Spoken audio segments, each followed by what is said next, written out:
জীবনে বুঝছো অনেক কিছু উপভোগ করা বাকি আছে, খালি অল্প কিছু উপভোগ, জীবনটাই অনেক কিছু উপভোগ করা বাকি আছে, কিন্তু অনেকে এই ওয়েদারটা পায়, অনেকে পায় না। যেমন ধরো বিশেষ করে আমি সারাদিন আমি এই ওয়েদারটা পাই, অনেকে পাচ্ছে না, অনেকে খালি মোবাইলের মধ্যে দেখে এক্সপ্লোর করে। আর কিন্তু ওরা কিন্তু আমার চেয়ে আরো বেটার বেটার ওয়েদার গুলো পাচ্ছে, বেটার বেটার ন্যাচারাল ভিডিও এবং কি ট্যুর ঘোরাঘুরির মধ্যে প্রকৃতির একটা সৌন্দর্য যেগুলো দেখতে পারতেছে যারা করতেছে। আই হোপ যারা কক্সবাজার আসতে পারতেছে না, যারা আসতেছে না, আসলে কক্সবাজার যারা আসে এই নিরিবিলি পরিবেশের মধ্যে থাকাতে ভালো।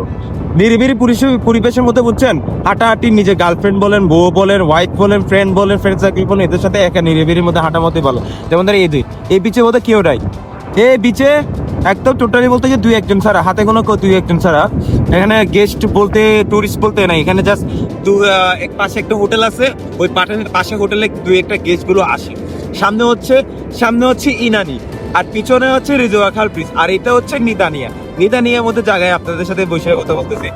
এই পরিবেশটা, পিছনে হচ্ছে ঝাউ বাগান, এখানে সব ভালো লাগে।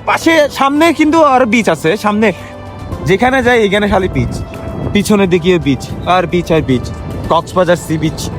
সো কিছু কিছু জায়গায় যেমন কলাতলি কথা বলি, কলাতলির মধ্যে অনেকে মানুষ থাকে, মানে ভিড় মধ্যে থাকে, কেউ আসে বলো ভাই চটপটি নেবেন, ভাই ফুচকা নেবেন, ভাই কি এটা একটা বেশ একটা কেমন জানি লাগতেছে, ভালো মতো ফিল একটা নিবে, কথা বলে এইখানে মানুষের চিল্লাচিল্লি করবে, একটা ভালো লাগবে না। কক্সবাজারের মধ্যে যারা থাকছে, তারা থাকিয়ে গেছে, তারা বুঝে রাতের বেলা বা সন্ধ্যাবেলা এরকম টাইমে মুমটার মধ্যে মানুষের শুয়ে থাকবে, একটা বাতাসে, একটা প্রকৃতি, একটা ন্যাচারাল একটা ভিউ পাবে না, মজা পাবে না, ওইটা নেওয়ার মতন কোনো ক্যাপাসিটি নাকি মানুষের গুলো আসে পায়ে পানি নেবেন বা হ্যাঁ।